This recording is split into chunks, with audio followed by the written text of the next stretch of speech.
こんにちは、エクスプロンです。エクスプレッションでモーション制作を最適化するコーチです。今回はウィグルの締めくくりとして光が明滅するホタルの光を作りたいと思います。トランスフォームのパラメーターとエフェクトのパラメーターにウィグルをふんだんに使うので、ウィグルメソッドの習得にもってこいの表現です。ウィグルの総まとめとしてやっていきましょう。エクスプレッションで編集の可能性を拡張しましょう。Let's optimize your After Effects workflow.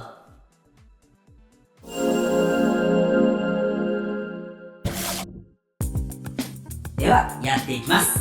まずはメインのコンポジションを用意します。名前をメインコンプ 1920×1080 フレームレート30、10秒でやっていきます。ライン系ツールをダブルクリック、シェイプレイヤーを作ります。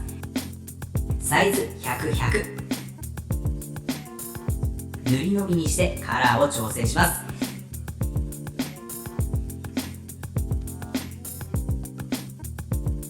鉛をファイヤーフライにします。不透明度にウィグルを適用して点滅させます。不透明度基準を70、ウィグルを2、50、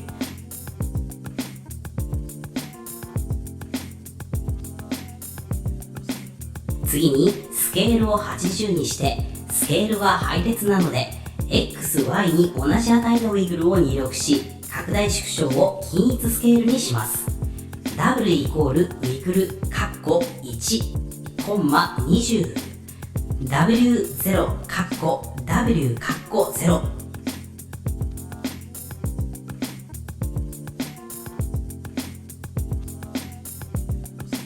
ぼかしを入れます。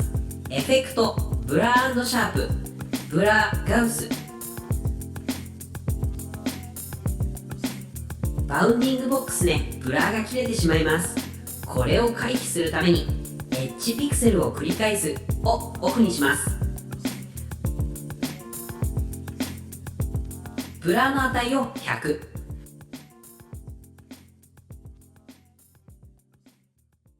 ウィグル、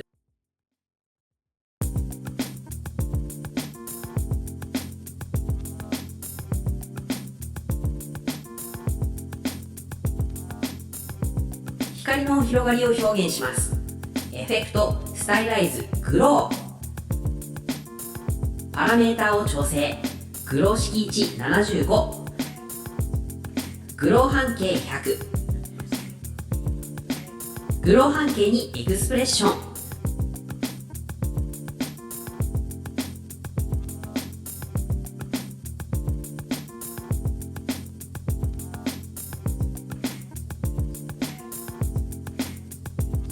飛び回る動きを作りたいので位置にもウィグルを加えます。トランスフォーム1エクスプレッション、ウィグル 0.3 カンマ100、動きを固定したいのでシードランダム、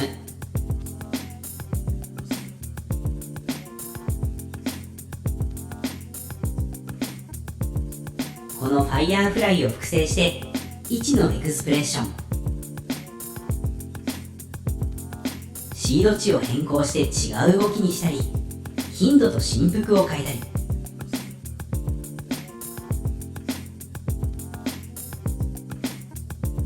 位置の基準そのものを動かしてホタルの群れを作ります。お好きな数だけ複製しましょう。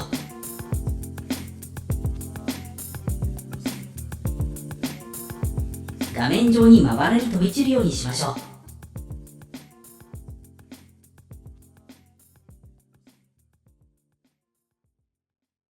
最後に背景などと合成してみてください。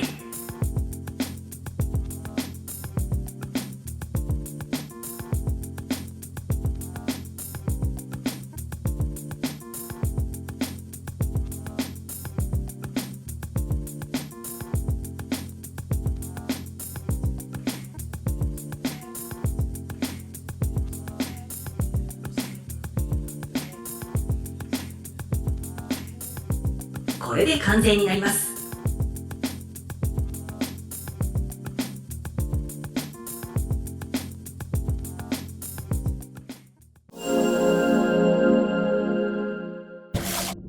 Wiggle は様々なパラメータで活用できます。